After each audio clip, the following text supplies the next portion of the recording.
J'ai été approché par M6 parce que j'ai beaucoup travaillé avec eux précédemment et en fait ils cherchaient pour leur chaîne de la TNT W9 un producteur français qui vive aux États-Unis.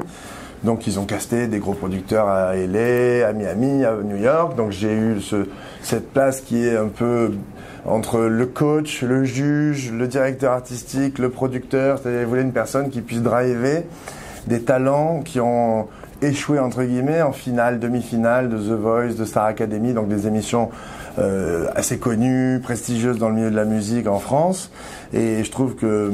Frédéric Joly, le producteur de l'émission, qui est maintenant devenu un ami, a eu cette idée assez brillante de dire tous ces gens qui sont allés très loin dans ces télécrochets, qui ont eu une carrière, qui ont fait des clips, qui ont fait des albums chez Universal, qui ont plus ou moins bien marché, sont parfois un peu oubliés des médias et même ceux qui ont gagné parfois se plantent aussi. Donc il s'est dit finalement on va prendre 8 talents chanteurs et 8 talents féminins, donc des chanteurs, des chanteuses qui sont arrivés assez loin dans ces compétitions, qui sont donc des vrais artistes, qui sont très pros, qui ont envie d'y arriver. Et comme ils ont échoué, on va dire, seuls, on va les faire réussir à plusieurs. Donc ils m'ont envoyé toute cette équipe de chanteurs-chanteuses à Las Vegas, où on avait un gros studio, on les a mis dans une villa pour avoir le côté un peu télé-réalité qu'ils voulaient, parce que c'est ça qui fait l'audience, on va dire, plus que de me voir les fouetter en studio, où tout le monde s'en fout.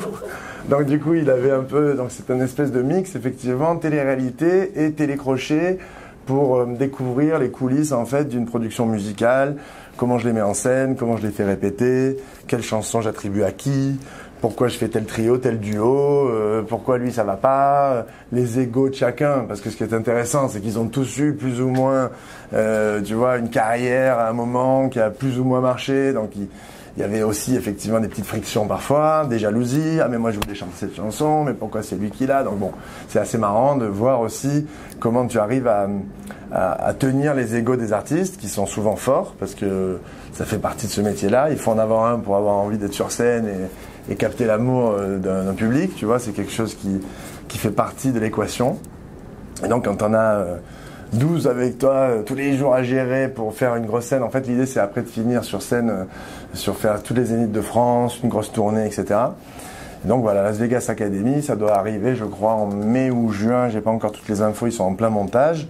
Mais on a tourné pendant 5-6 semaines et il va y avoir 2 mois tous les soirs à 18h30 sur W9. Ce qui m'a marqué, c'est que c'était super mignon parce que le dernier jour, le dernier soir, ils avaient préparé dans la villa une petite scène. Donc tous les participants, mes chanteurs, mes chanteuses, je dis mais enfin, ils m'appartiennent pas, mais je les ai tellement couvés pendant 6 semaines. Et ils m'avaient fait une espèce de concert pour moi privé avec des bougies partout dans le parc, dans le jardin, au bord de la piscine. Ils avaient fait une petite scène et donc c'était hyper émouvant et ça m'a vachement touché. Ils ont préparé cette espèce de petite surprise de dernier soir avant de rentrer tous en France. Et puis voilà, là je sais qu'ils bossent pour notre scène qui va approcher, qui va se passer, j'espère, à l'issue de l'émission, tu vois, pour la tournée. Et sinon, des anecdotes, oui, il y en a eu plein. J'ai eu le souvenir d'être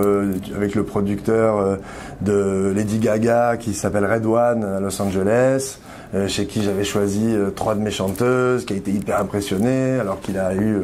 4 Energy Awards, qu'il a fait 35 tubes mondiaux, il a produit Jennifer Lopez, Madonna, il a travaillé avec Michael Jackson, il a fait tous les tubes de Lady Gaga, donc tu vois, c'est un super producteur